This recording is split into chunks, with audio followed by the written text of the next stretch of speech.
Kaya pala ganito ang naging resulta ng kapalaran ko. Kasi alam ng Diyos na kaya ko. Sa edad kong to, napagod na akong magmadali. Kaya lahat ng ginagawa ko ngayon, ini-enjoy ko na lang. Siguro sa dami na rin ng aking pinagdaanan, napagtanto ko na ang buhay ay mas malawak at mas mahiwaga pa sa mga problemang dumarating sa buhay natin. Tumatanda na tayo, baka sa kakahabol natin sa masagana at maayos na buhay, ay hindi na natin nai-enjoy ang buhay. Baka nabubuhay na lang tayo dahil nape-pressure tayo sa sasabihin ng ibang tao. Marami na rin akong mga naging maling desisyon sa buhay, pero lahat yun nagsilbing aral sa akin at natuto ako sa mga pagkakamali ko. May mga taong sobra nating mamahalin at bibigyan ng halaga, pero ibabalik lang sa atin ay kabiguan at matinding trauma.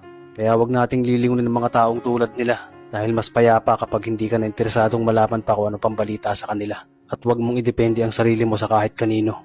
Tandaan mo, kahit sarili mong anino, iiwan ka din nito kapag madilim na ang paligid mo. Kailangan natin matutunan na huwag ikumpara ang sarili natin sa iba dahil hindi natin laban ang laban nila. Karera mo to, di nila karera. Dahil ang buhay ay hindi naman nasusukat sa kung sino ang mayaman, kundi kung sino ang payapa.